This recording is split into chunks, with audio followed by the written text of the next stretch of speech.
Bienvenue sur Africa 24 pour cette nouvelle édition de l'Africa Tonight. Au sommaire de l'actualité, Zambie et Nigeria, ce sont les prochaines étapes de la tournée africaine du roi marocain Mohamed VI qui revient de Madagascar.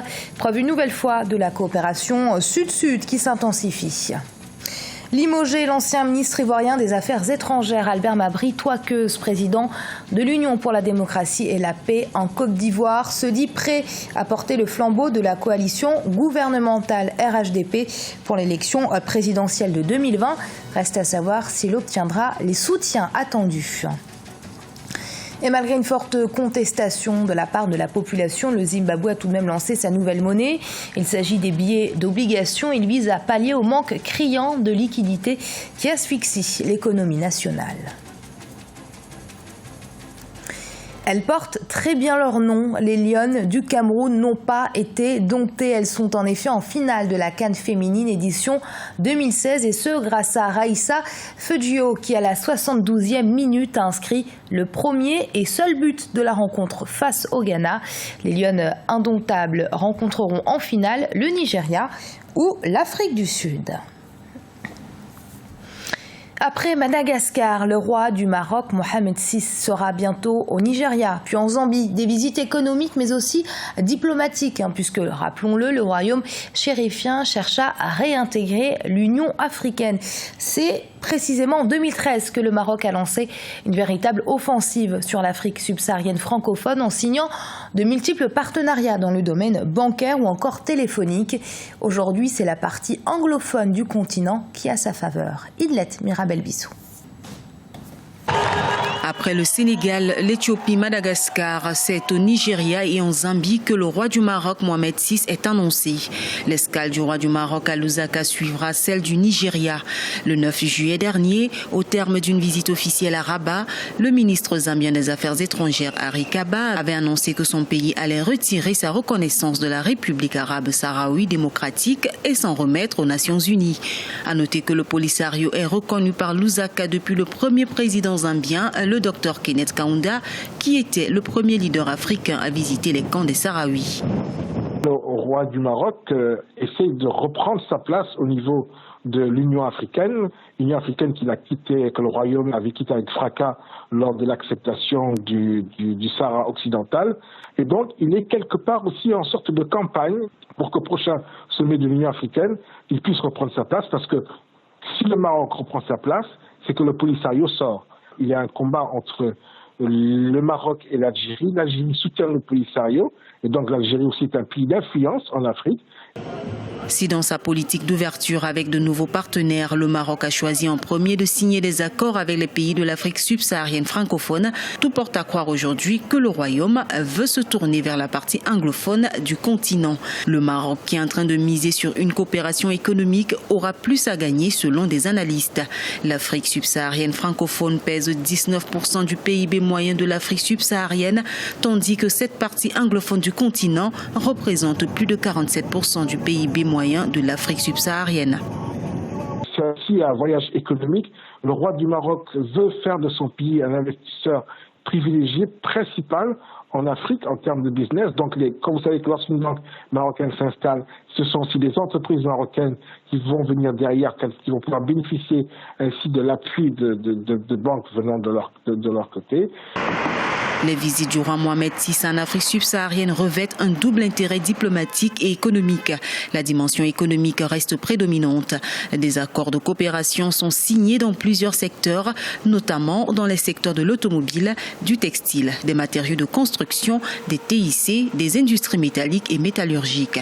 Avec le Nigeria, l'accent est mis sur la coopération agricole. C'est ce jeudi 1er décembre que les Gambiens se rendront aux urnes pour élire leur nouveau président.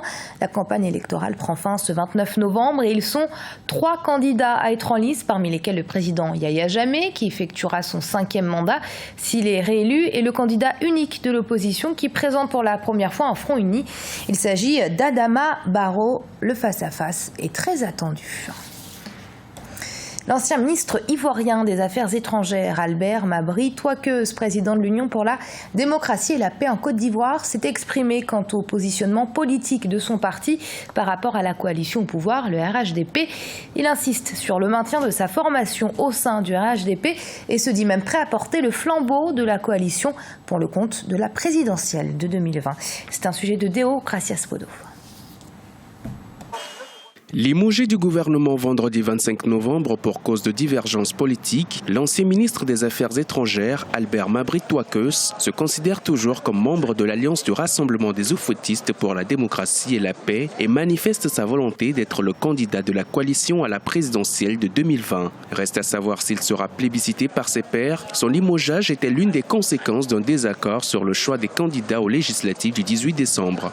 Le RHDP et l'UDPCI, son parti, contestent la répartition des candidatures communes aux législatives dans le cadre de leur alliance. Mes ambitions personnelles, je les porte avec conviction, avec le soutien de mon parti. L'UDPCI fait toujours partie du RHDP. Personne ne peut exclure son allié. Le jour où l'UDPCI ne veut plus en être membre, les instances compétentes se réuniront. Pour 2020, je souhaite être celui que l'ensemble de la coalition va accompagner. Avant le scrutin présidentiel de 2020, la Côte d'Ivoire va d'abord organiser ses premières élections législatives depuis la fin de la crise post-électorale de 2011. L'opposition s'apprête à défier 199 candidats du RHDP. Si les deux grands partis n'arrivent pas à s'entendre sur le candidat de l'alternance, M. Mabry Touakeuse peut bien incarner l'alternance au sein du RHDP. Ça paraît irréaliste, ça paraît hasardeux. Plus Mabry Touakeuse ou toute autre personne moins marquée pourrait apparaître comme un homme de recours, comme l'homme de consensus, autour desquels des accords peuvent être trouvés pour garantir l'alternance. Albert Mabry Touakeuse avait été écarté de l'équipe gouvernementale vendredi 25 novembre 2016 par le président Alassane Ouattara, chef de la coalition. L'ex-ministre des Affaires étrangères avait été limogé pour les mêmes motifs que son collègue Gnamien Kounan, précédemment ministre de l'Habitat et du Logement social, mais aussi président de l'Union pour la paix en Côte d'Ivoire, UPCI. Ces deux formations politiques revendiquent toujours leur appartenance au RHDP, malgré les tensions actuelles. Nouvelle monnaie au Zimbabwe, il s'agit des billets d'obligation. Ils viennent remplacer le dollar américain et le rand sud-africain, des monnaies adoptées par les autorités après l'abandon du dollar zimbabwéen. Suite à une hyperinflation, la Banque centrale du Zimbabwe a donné à la nouvelle monnaie une valeur égale à celle du dollar américain. Habib Faye. Les premiers billets d'obligation d'un montant de 2 et 5 dollars imprimés par la Banque centrale du Zimbabwe ont fait leur apparition dans les rues de la capitale Harare depuis ce lundi. La nouvelle monnaie a un taux de parité avec le dollar américain. Depuis 2000, le Zimbabwe est plongé dans une double crise économique et monétaire. 3/4 des 16 millions d'habitants vivent aujourd'hui sous le seuil de pauvreté et 90% de la population active n'a pas un emploi formel. Le gouvernement ne traite que les symptômes sans s'attaquer au cœur du problème, ce qui ne réglera rien. Le problème, c'est que nous ne récupérons pas assez de devises étrangères et les billets d'obligation n'y changeront rien. Selon la Banque centrale, l'équivalent de 75 millions de dollars doit être émis sous forme de billets d'obligation d'ici la fin de l'année 2016. Les citoyens pourront retirer un maximum de 50 dollars par jour et 150 par semaine. Cette initiative suscite la crainte d'un retour à l'hyperinflation. Dans un premier temps, des coupons d'obligation d'une valeur de 2 dollars seront mis en circulation pour un total de 10 millions de dollars. Suivront ensuite des coupons d'1 dollar pour un total de 2 millions de dollars. L'objectif est d'émettre ainsi pour 75 millions de dollars d'ici la fin de l'année. Il s'agit d'un système qui devrait permettre au pays de tenir face au manque grave de liquidités.